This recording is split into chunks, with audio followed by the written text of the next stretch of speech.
Breaking చూస్తున్న మంత్రుల పనితీరుపై ఏపీ సీఎం చంద్రబాబు తీవ్ర అసహనం వ్యక్తం చేశారు. మంత్రులు ఇక రోజులు లెక్కబెట్టుకోవాలని వార్నింగ్ ఇచ్చేశారు. ఇకపై మీరంతా 1995 సీఎంని చూస్తారని చెప్పారు. కేబినెట్ భేటీలో ఆయన ఈ కీలక వ్యాఖ్యలు చేశారు. కార్యకర్తలు నాయకులకు సరైన గౌరవం ఇవ్వకపోతే మీ స్థానంలో కొత్తవారు వస్తారని తెగేసి చెప్పారు. ఏమాత్రం అప్రమత్తంగా లేకపోయినా చర్యలకు ఉపేక్షించేది లేదని చురకలంటించారు. మహిళల ఎమ్మెల్యేలను వైసీపీ నేతలు కించపరిస్తే వెంటనే ఎందుకు స్పందించలేదని ఆగ్రహం వ్యక్తం చేశారు. గతంలో కాంగ్రెస్ తో రాజకీయాలు చేస్తే కేవలం సబ్జెక్టు మాత్రమే ఉండేదని, కానీ ఇప్పుడు పరిస్థితులు మారాయని చెప్పారు. వైసీపీ నేతలు చేస్తున్న దుష్ప్రచారాలను తిప్పికొట్టాలని మంత్రులకు ఆదేశించారు. మంత్రులు ఎవరూ సంతృప్తికరంగా పనిచేయట్లేదని తీవ్ర స్థాయిలో మండిపడ్డారు. చేసిన మంచిని ప్రజల్లోకి తీసుకెళ్లడంలో విఫలమయ్యారని ఘాటుగా వ్యాఖ్యానించారు చంద్రబాబు. నిత్యావసరాల ధరల తగ్గుదలపై ఆయన స్పందించారు.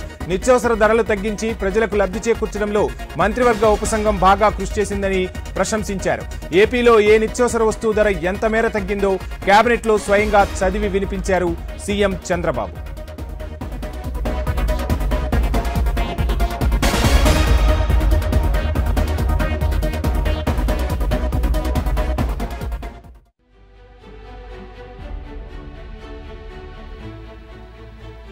మంత్రుల పనితీరుపై ఏపీ సీఎం చంద్రబాబు అసహనం వ్యక్తం చేశారు. మంత్రులు ఇక రోజులు లెక్కబెట్టుకోవాలని వార్నింగ్ ఇచ్చేశారు.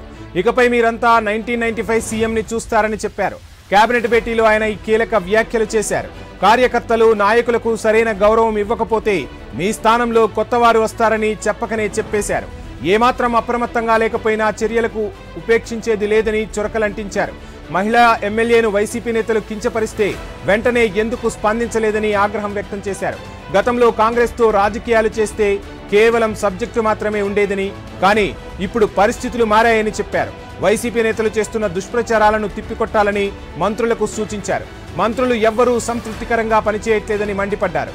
చేసిన మంచిని ప్రజల్లోకి తీసుకెళ్లడంలో విఫలమయ్యారని ఘాటుగా వ్యాఖ్యానించారు. నిత్యావసరాల ధరల తగ్గుదలపై ఆయన స్పందించారు. నిత్యావసర ధరలు తగ్గించి ప్రజలకు లబ్ధి చేకూర్చడంలో మంత్రివర్గ ఉపసంఘం బాగా కృషి చేసిందని కొనియాడారు. ఏపీలో ఏ నిత్యావసర వస్తువు ధర ఎంత మేర తగ్గిందో కేబినెట్లో స్వయంగా చదివి వినిపించారు ఏపీ సీఎం చంద్రబాబు.